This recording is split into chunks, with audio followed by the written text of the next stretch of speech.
In this problem, we're dealing with electromagnetic induction to make a generator. So we're shipwrecked on a deserted tropical island, and we've got some electrical devices that we could operate to use in a generator, but we've no magnets.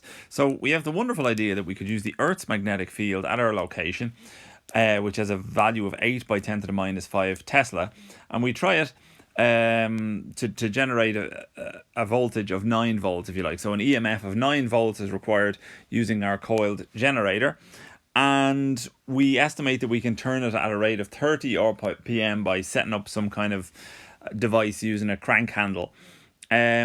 We also say that, okay, for our resistance to be acceptable in the coil, the maximum number of turns the coil can have is 2000. So what area must the coil have?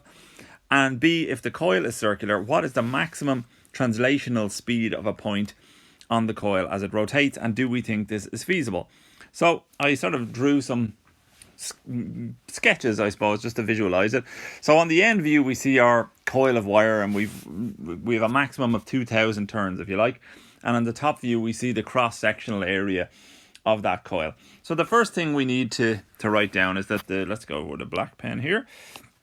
The magnetic flux, which we'll call phi b.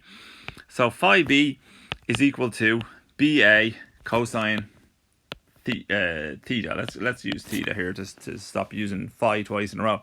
So what that tells us then is that the magnetic flux over the loop is B times A times cosine phi. So B is the magnetic field, A is the area, and theta, we said here, is the angle. And what we're saying here is, so if this is the plane that we're interested in, then the angle that our generator has rotated through, we're calling theta here. And the magnetic flux is going to be B times A times cosine theta. Now, if we, in order to have electromagnetic induction, we have to either change the magnetic field, the area, or the angle. So the magnetic field is fixed because it's the Earth's magnetic field. The area is fixed because, presumably we've made some sort of solid, rigid device. So the only thing we can change, as we do in most types of generators, is changing the angle theta. So theta is going to change. So let's write that down. That's what's going to give us our electromagnetic induction. So theta is going to change, and we know that it's changing, and we know that the device is going to rotate with some angular velocity, which we'll call omega. So theta is going to change, and it's going to change by omega t. So the angular velocity times the time is going to give us our angle as a function of time, if you like. So, what was I going to say? Yeah, so the induced EMF then comes from Faraday's law. So E is going to be equal to minus d phi b dt. So the rate of change of magnetic flux is going to induce our EMF. So what does that give us then? Well, that gives us minus d dt. So the rate of change with respect to time of phi b. So phi b we said was going to be equal to B times A times cosine. Now, instead of using theta here, we're going to use the angular velocity. So we're going to substitute in, for theta, we're going to substitute in omega t into this equation here. So omega t, and we'll put that in brackets. So this is going to tell us what our induced EMF in our generator is going to be. So if we do that differentiation, then we get the following. So that's omega times B times A times sine omega t. So that's what happens when we do the differentiation. That's the result of it.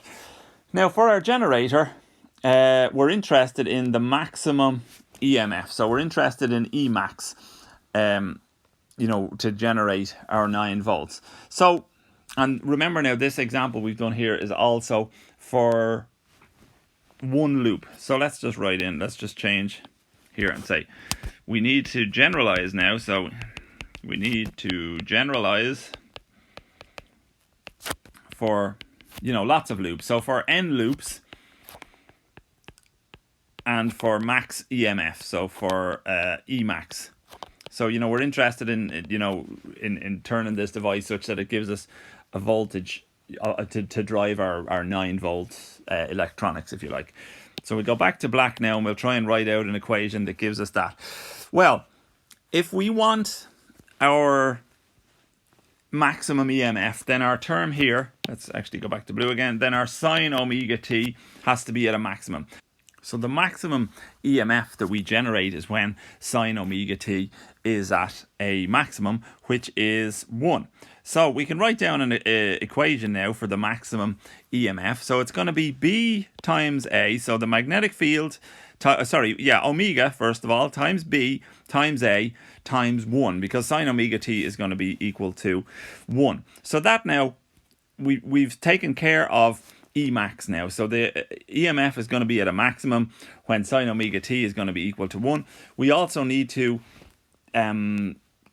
generalize it for more than one loop. So we've said we're going to have 2,000 loops. We'll get to that shortly. We'll just generalize it for n loops. So we know that the EMF that we generate is, scales proportionally with the number of turns in our coil, the number of loops in our coil. So we can just add an n to take care of the n loops part, and that will give us our maximum EMF generated by our coil. So it's dependent on the angular velocity with which our generator is rotating, the magnetic field that it sits in, which is the Earth's magnetic field, the area of our coil or our loop, which is actually what we want to solve for, and the number of turns in our loop. So we've said that part A of this question is to solve for the area. So the area then we can solve for. A is equal to Emax, which is the maximum EMF, over omega times n times B. Now let's just go off to the side here and say that omega has to be in radians per second, has to be in radians per second. So we said we can turn it at 30 RPM. So 30 revolutions per minute is what we suspect that we can turn our generator at. And that translates then into 3.14 radians per second. So now we have all the numbers we need to solve this problem. Our maximum EMF is going to be 9 volts. So that's what we want out of our generator, 9 volts. Our omega is 3.14 radians per second. Our number of turns is going to be 2,000. And our Earth's magnetic field on the bottom is 8.0 by 10 to the minus 5 Tesla. So let's figure out what it is. When we put the numbers into our calculator, we get an area of 18 meters squared. 18 meters squared. So that's a pretty large generator. So, more or less, if we sort of round that up to 20, it would be something like 5 meters by 4 meters, give or take. So you can, if you visualize that in your head, it's quite a large structure that you're going to need, and you're going to need to be turning this thing at 30 revolutions per minute. So a revolution every 2 seconds of something with an area of 18 meters squared is going to be tough to take up. So if we want to figure out, then part B was to figure out the speed of a point on the coil, the linear speed of a point on the coil. So the linear velocity is equal to the radius times the angular velocity, so R times omega. So we can substitute in, we know well the relationship between the radius and the area of a circle, so we can just substitute that straight in as the square root of A over pi for the radius times omega, which we have already. So that gives us 18 meters squared was our area that we calculated, over pi times 3.14 radians per second for our angular velocity, and that comes out at 7.5 meters per second. So a point on the edge of our coil has to turn at 7.5 meters per second.